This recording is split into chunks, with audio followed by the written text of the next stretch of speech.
राष्ट्रीय अध्यक्ष श्री मल्लिकार्जुन खड़गे जी अनावश्यक रूप से मेरे ऊपर लाल पीले हो रहे हैं, गुस्से में हैं।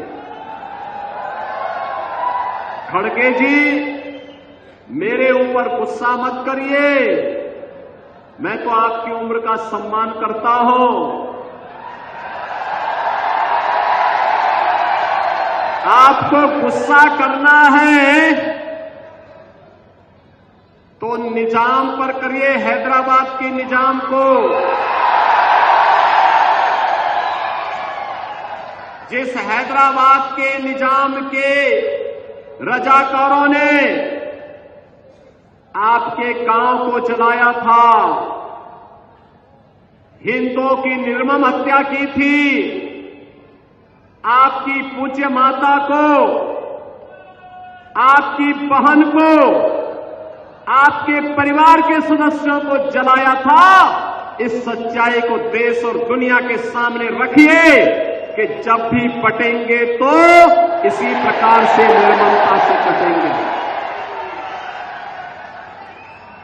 ये सच्चाई रखिए।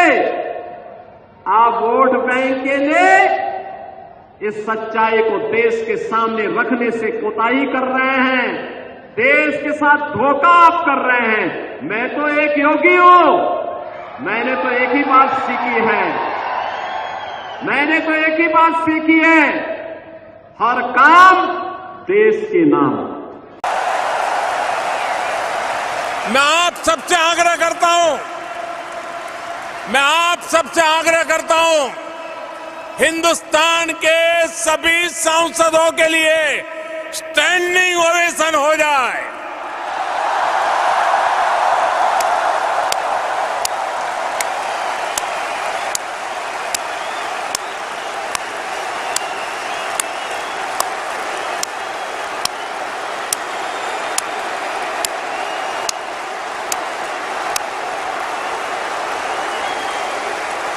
हां, बहुत बहुत धन्यवाद आपका। भारत अपने यहां जो कर रहा है उससे कुछ ऐसे लोगों को भी दिक्कत हो रही है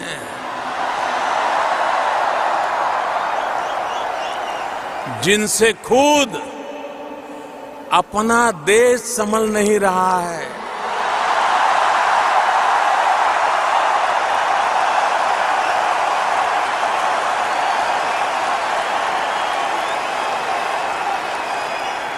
इन लोगों ने भारत के प्रति नफरत को ही अपनी राजनीति का केंद्र बना दिया है। ये वो लोग हैं जो अशांति चाहते हैं, आतंक के समर्थक हैं, आतंक को पालते पोसते हैं। उनकी पहचान सिर्फ आप नहीं, पूरी दुनिया अच्छी तरह जानती है।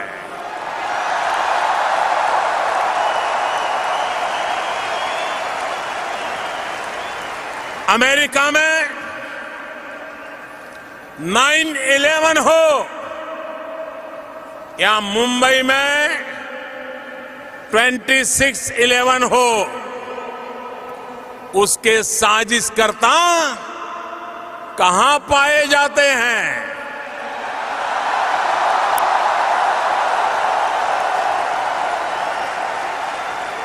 साथियों, अब समय आ गया है कि आतंकवाद के खिलाफ और आतंकवाद को बढ़ावा देने वालों के खिलाफ निर्णायक लड़ाई लड़ी जाए।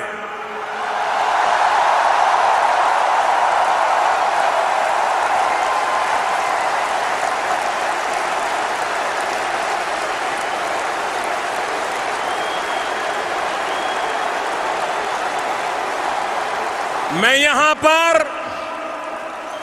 जोर देकर कहना चाहूंगा कि इस लड़ाई में प्रेसिडेंट ट्रंप पूरी मजबूती के साथ आतंक के खिलाफ खड़े हुए हैं।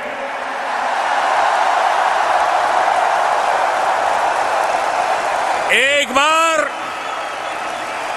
आतंक के खिलाफ लड़ने का राष्ट्रपति ट्रंप का जो मनोबल है, हम सब मिलकर के उनको भी स्टैंडिंग ओवेशन देंगे।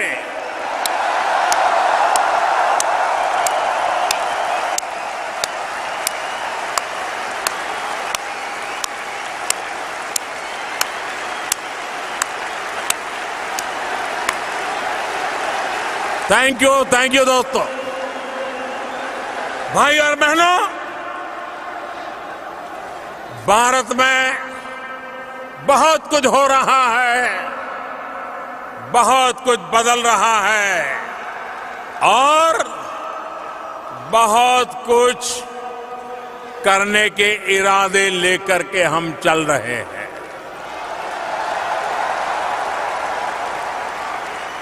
हमने नए चैलेंजेस तय करने की, उन्हें पूरा करने की एक जीत ठान रखी है। देश की इन्हीं भावनाओं पर मैंने कुछ दिन पहले एक कविता लिखी थी।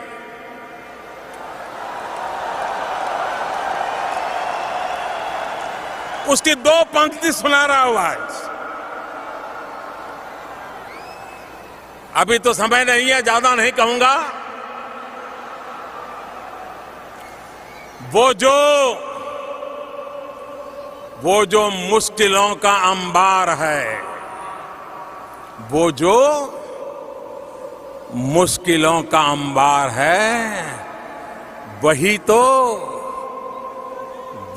तो मेरे हौसलों की मीनार है। वही तो मेरे हौसलों की मीनार है। साथियों, भारत आज चुनौतियों को टाल नहीं रहा, हम चुनौतियों से टकरा रहे हैं। भारत आज थोड़े बहुत इंक्रीमेंटल चेंज पर नहीं, समस्याओं के पूर्ण समाधान पर जोर दे रहा है। असंभव सी लगने वाली तमाम बातों को भारत आज संभव करके दिखा रहा है। साथियों, अब भारत ने $5 ट्रिलियन इकोनॉमी के लिए कमर कसी है।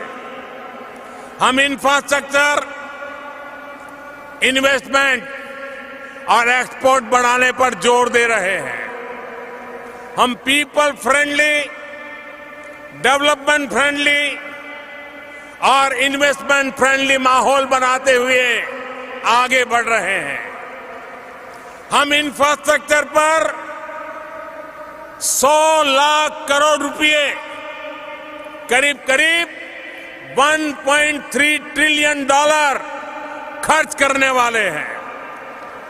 साथियों, बीते 5 वर्षों में दुनिया में तमाम अनिश्चितताओं के बावजूद भी भारत की ग्रोथ रेट एवरेज 7.5% रही है। और ये भी ध्यान रखिए, पहले की किसी सरकार के पूरे कार्यकाल का एवरेज देखें तो ऐसा पहले कभी नहीं हुआ है।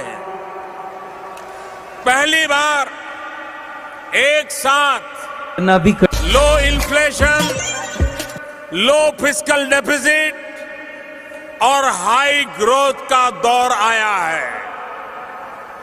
आज भारत दुनिया के बेहतरीन एफडीआई डेस्टिनेशन में से एक है।